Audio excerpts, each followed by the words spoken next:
Assalamualaikum warahmatullahi wabarakatuh dan salam sejahtera. Kita teruskan ya matematik tingkat 4, masih lagi bab 5. Tajuk kita adalah rangkaian dalam teori graf. Okey, subtopik pada hari ini adalah graf terarah dan graf tak terarah. Graf pemberat dengan graf tak pemberat. Okey, jadi tanpa membuang masa kita lihat graf terarah dan graf tak terarah. Kita lihat perbezaan dia. Graf terarah senang saja, maksud dia sebenarnya dia adalah graf yang mempunyai arah. Yang mempunyai arah, yang mempunyai anak panah. Maknanya dia mau pergi ke mana, dia mau pulang ke, mau pergi ke, menunjukkan kepada dia menuju ke sesuatu tempat lah. Okey, ini adalah contoh graf mudah. Dan yang ini adalah contoh graf gelung dan berbilang tepi. Maknanya ada yang masuk, ada yang keluar. Okey, dan ini adalah contoh, graf terarah adalah contoh kita tengok sistem peredaran darah kita lah. Ada darah yang masuk dan ada daripada sistem jantung ni lah. Dan ada darah yang keluar.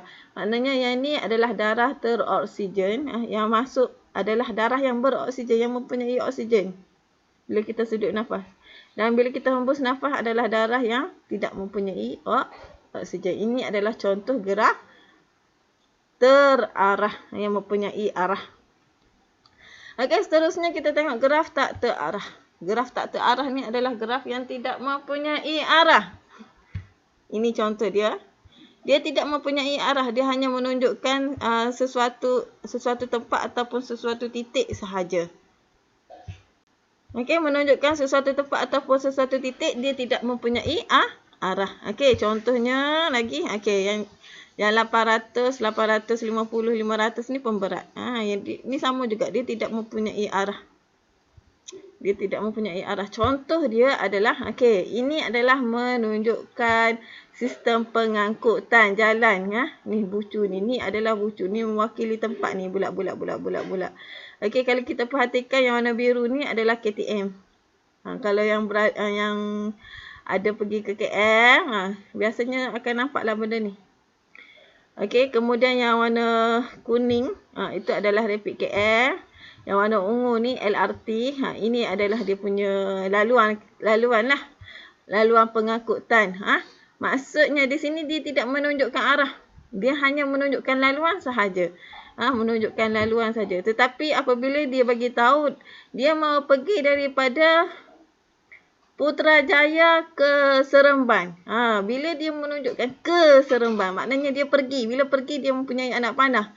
Itu sudah graf terarah. Tapi sekarang ini hanya menunjukkan jalan sahaja, jalan pengangkutan. Yang mana keadaan bucu mewakili nama stesen. Okey, seterusnya kita tengok graf mudah bagi perbezaan antara graf terarah dan graf tak terarah. Okey, bagi graf mudah tak terarah, sama juga, dia tidak mempunyai anak panah. Kalau kita perhatikan di sini kita ada 4 titik.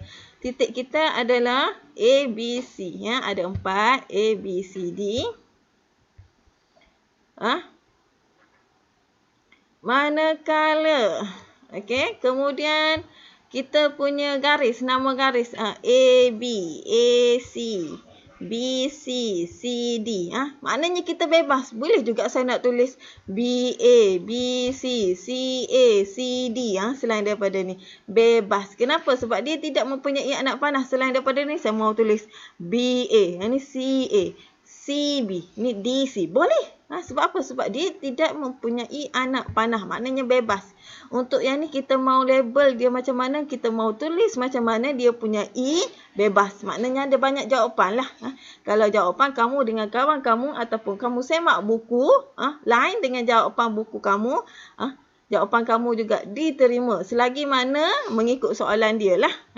Okey, seterusnya graf terarah. Graf terarah ni adalah graf yang mempunyai anak panah. Nampak saja anak panah, maknanya graf tersebut adalah graf terarah. Okey, kalau kita lihat di sini masih juga kita ada mempunyai 4 titik ataupun 4 bucu. Jadi V kita juga adalah A, B, C, D. Okey, tetapi apabila kita mahu menulis E ataupun kita punya garis ataupun kita punya tepi, kita mesti mengikut anak panah. Jika kita lihat di A, kita perlu tulis BA. Kenapa kita perlu tulis BA? Sebab anak panah daripada B pergi kepada A, bukan A kepada B. Kalau kita tulis AB di sini salah. Salah. Kenapa salah? Sebab di sini anak panah daripada B menuju kepada A. Sama juga daripada C menuju kepada A.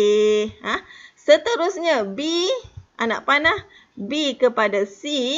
Dan tengok anak panah D kepada C. Jika kamu tertukar ataupun terbalik daripada yang ni, salah jawapan kamu. Kenapa? Bila kita mau menulis E, sekali lagi saya ingat, mesti mengikut arah anak panah. Wajiblah. Okey, seterusnya kita mau lihat darjah. Darjah dia punya ni. Darjah ni maksudnya di titik A kita ada berapa jalan? Cuba kita perhatikan. A 1 2. Mana 2? Daripada A pergi ke sini ada 2. Ada 2 jalan dia. Okey, B ada berapa jalan? 1, 2. Ini bagi graf tak terarah.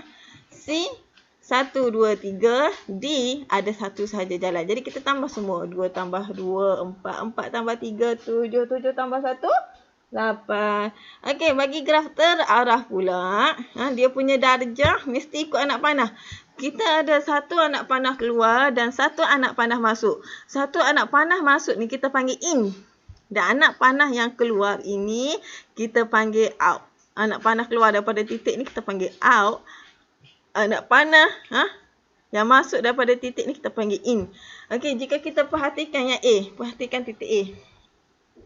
Di titik A ada 2 anak panah yang masuk. Jadi dia 2 in.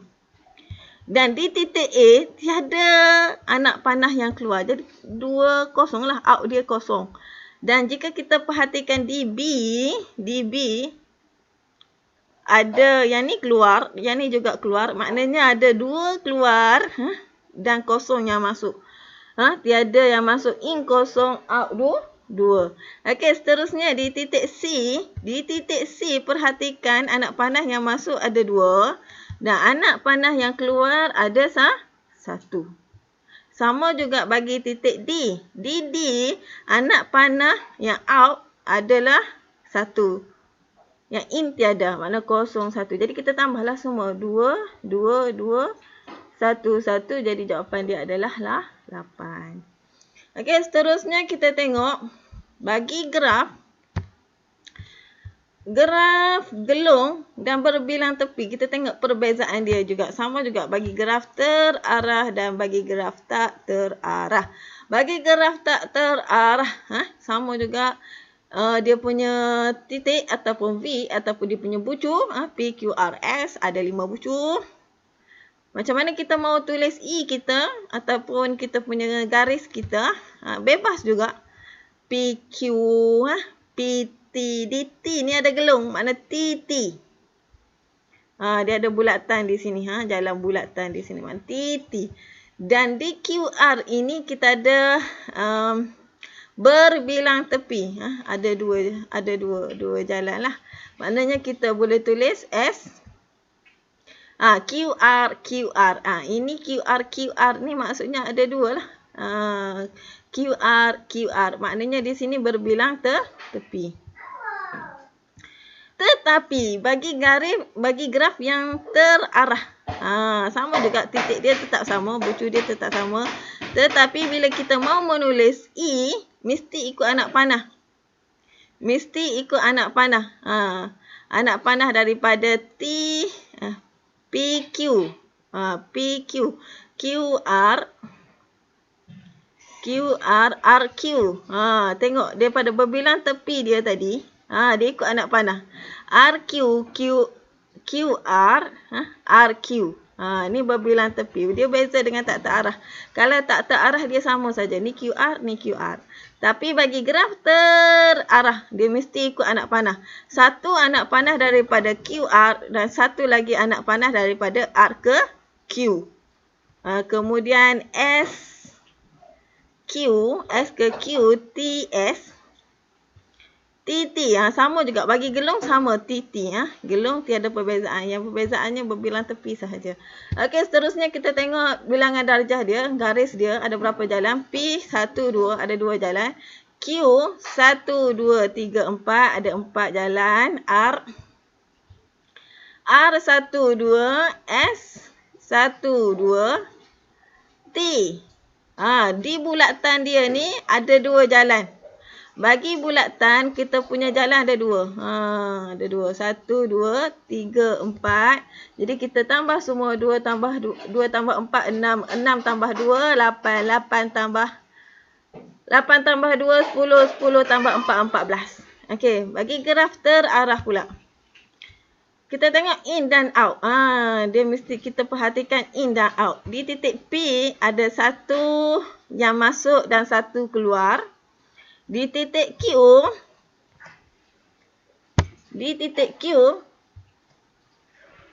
okey, sorry ya.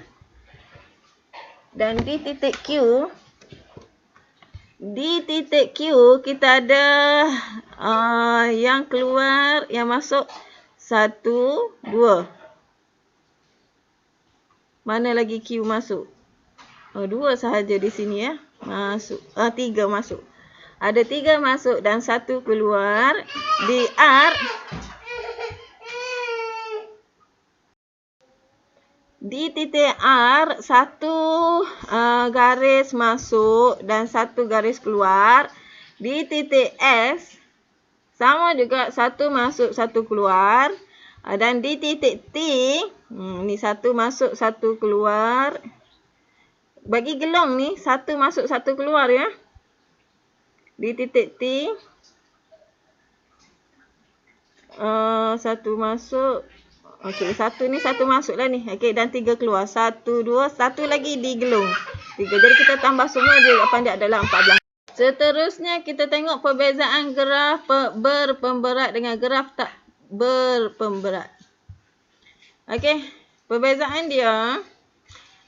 Graf berpemberat ni adalah sama juga. Dia ada 2 juga. Graf terarah, tak terarah. Namanya dia diberi nilai. Maknanya macam tadi lah yang saya tunjuk tadi. Dia ada nilai. Di setiap anak panah dia tu ada nilai. Jadi kita tengok contoh nanti. Okey, contohnya.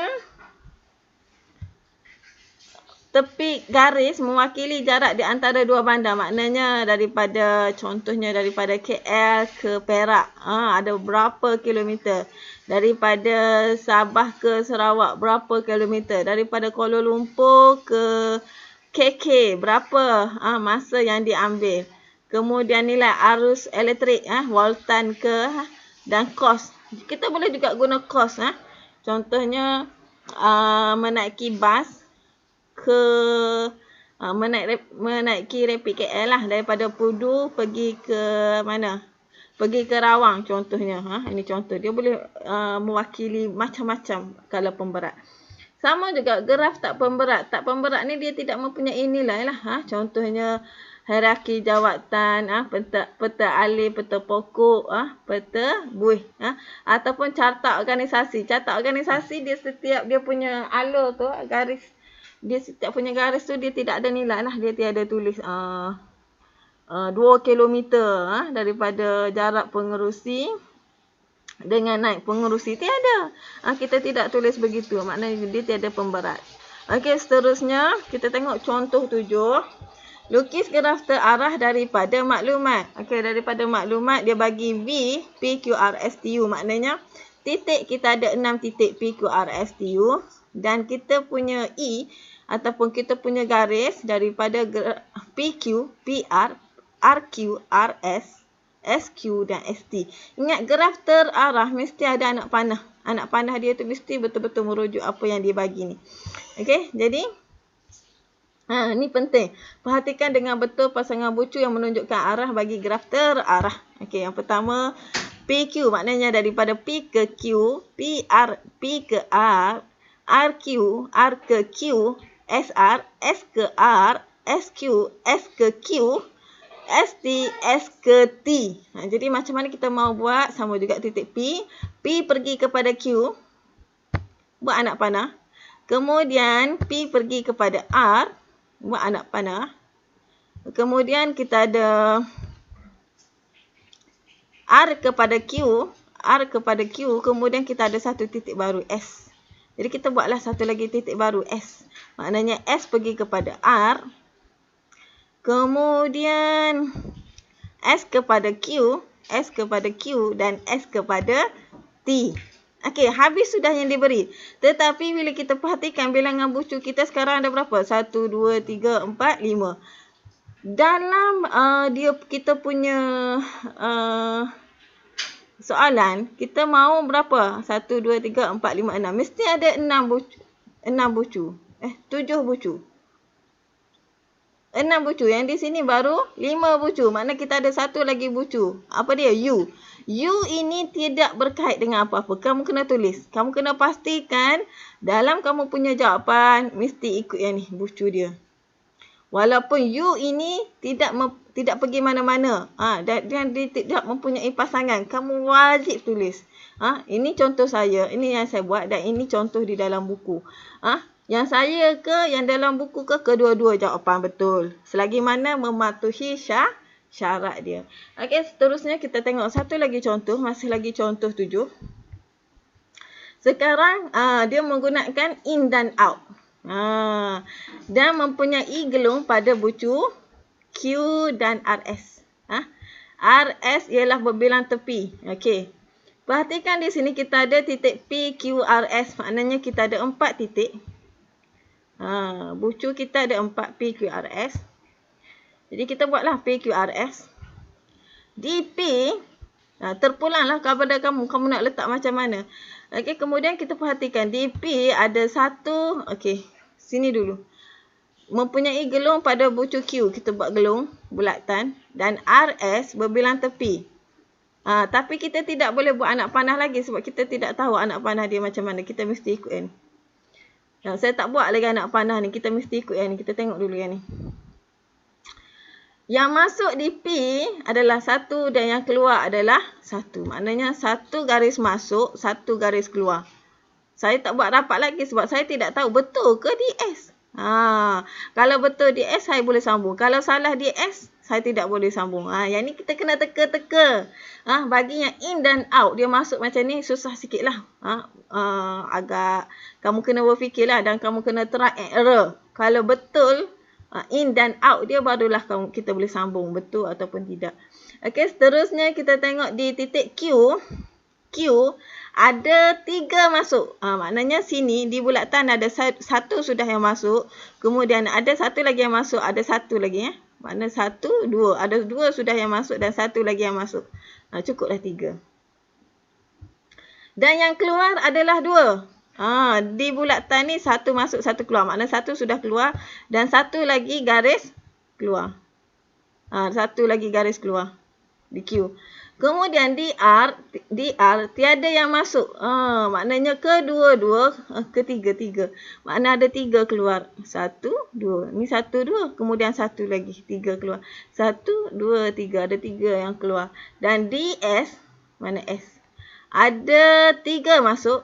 Maknanya anak panah masuk. 1, 2, 3. 3 masuk dan 1 keluar. 1 keluar. Maknanya semua anak panah yang cikgu tunjuk ni, semuanya betul lah. Bila betul, kita boleh sambung lah. Barulah kita boleh sambung. Maknanya saya ulang sekali lagi. Di P, 1 masuk. Di P, anak panah masuk dan 1 keluar. Di Q, ada 3 masuk. 1, 2, digelung 1. 3 masuk. Dan 2 keluar, 1 dan digelung lagi 1. Maknanya keluar 1, digelung juga 1 jadi 1, 1, 2 lah. Di R tiada yang masuk. Maknanya ada 3 keluar. 1, 2, 3. 3 keluar. Dan di S 3 masuk. 1, 2, 3 masuk di S dan 1 keluar. Maknanya betul lah. Ini jawapan saya. Jawapan buku. Ini. Terpulang. Terpulang selagi mana memenuhi syarat. Selagi itulah jawapan dia betul. Okey, seterusnya kita tengok contoh 8. Rajah di sebelah menunjukkan pilihan laluan sehala Izzarul untuk menjalankan latihan larian. Bucu V1 ialah tempat mula dan V5 ialah tempat terakhir sebelum dia balik ke rumah. Tentukan jarak laluan sehala yang terpendek daripada V1 ke VQ dan jarak laluan sehala yang terpanjang daripada V1 ke V5. Inilah kita panggil graf pemberat. Ni pemberat. Kenapa dia pemberat? Di setiap jalan dia ni, dia ada dia punya panjang lah. Dia ada dia punya jarak. Dia tunjuk dia jarak dia. Ini 500, ni 600, ni 900. Maknanya yang ini adalah graf terarah. Kenapa terarah? Sebab dia mempunyai arah. Dan graf pemberat. Kenapa mempunyai berat? Sebab dia ni, dia label. Di setiap jalan dia ni ada berapa meter. Dia tunjuk meter dia. Jadi sekarang kita nak tengok laluan sehala. Sebelum kita cari yang terpendek dan yang terpanjang, kita kena cari dulu. Ada berapa jalan yang Izzarul boleh melalui untuk sampai ke V5. V1 sampai ke V5. Kita tengok jalan yang pertama. V1 ikut anak panah. V2, V3, V4 dan V5. Itu satu arah. Satu jalan. Jalan yang kedua, V3, V4, V5 juga boleh. Laluan ketiga, V1, V2, V5. Dan satu lagi, V1, V2, V3, V4, V5. V1, V2, V4, V5. Selagi mana dia, kalau kita ikut anak panah tu, selagi mana dia sampai ke V5, makna itulah jalan je dia. Contohnya V1, V2, 3, 4. 1, 2, 5. 1, 2, 5. Satu lagi V1, 2, 3, 4, 5. 1, 2, 3, 4, 5. Dan okey, ini adalah contoh-contoh dia. Jadi kita tambahlah. Selagi mana dia sampai ke V5, itulah dia punya laluan. Jadi daripada kita ada 4 laluan, kita pilihlah yang mana yang terpendek dan yang mana yang terpanjang. Jadi yang terpendek kita cuba kira. Ini 600 tambah 500, 1000. V1 ke V2, 600. V2 ke V3, 500. Jadi tambah jadi 1100. V1, V2, V3, V4, V5. 600 tambah dengan 900 tambah 500 tambah 500 jadi 2500. Okey, dan seterusnya. Jadi daripada sini kita tengoklah yang mana yang terpanjang dan yang terpendek. Jadi kita boleh nampak sudah. Yang terpendek adalah V1, 2 dan 5. Yang ini yang terpendek. Jadi 600 tambah 500 dapatlah 1.1 km ataupun 1100 meter. Yang terpanjang inilah. Ni berapa? 2500 meter ataupun 1.2 km. Kamu kena try. Maknanya kamu kena lihat dulu semua jalan. Kamu kena kira jalan yang ada, kemudian barulah kita pilih yang mana yang panjang dan yang mana yang pendek. Maknanya itulah. Untuk jawapan yang ni, kamu kena kira satu persatu dia punya jalan dulu. Kamu kena tengok jalan dia, kemudian kamu kira. Barulah daripada yang ni, barulah kita pilih yang mana yang panjang dan yang mana yang pendek. Okey, seterusnya soalan C. Soalan C, bucu-bucu yang perlu dilalui jika jarak larian sehala adalah di antara 1.4 km sehingga 2.1 km. Yang ni yang jarak tadi kan? Ni jarak laluan tadi kan. Jadi dia mau di antara 1.4 sampai ke 2.1. Yang ni tidak sampai. Sebab dia mau 1.4 maknanya lebih daripada 1.400. Kalau lebih 1.400 jalan ni yang terakhir ni. V1 345 dan kurang daripada 2.100 meter. Yang ni lah. Makna 1.900 dan 1.500. Jadi kita ada dua laluan di sini. Ni maknanya yang ni lebih daripada 1.4 km. Yang ni kurang daripada 2.1 km. Jadi jawapan dia C adalah ini bucu yang pertama. Bucu yang pertama kurang daripada 2.1 km adalah 1.900. Kamu kena tulislah jawapan ni. Dia mau soalan tu mau bucu. Jadi kita tulis bucu sajalah. V1, 2, V4 dan V5. Dan jawapan yang kedua adalah kurang daripada, lebih daripada 1.4, maknanya 1,500 lah maknanya. Bucu kita adalah 1, 3, 4 dan 5. Okey, cikgu harap kamu dapat jawablah soalan praktiskan diri 5.1b. Jika ada masalah boleh tanya cikgu, cikgu cuba huraikan. Okey, setakat itu sahaja pada hari ini. Okey, cikgu harap kamu faham dan jelas dengan penerangan cikgu. Okey, kita sambung untuk seterusnya. Sekian, terima kasih.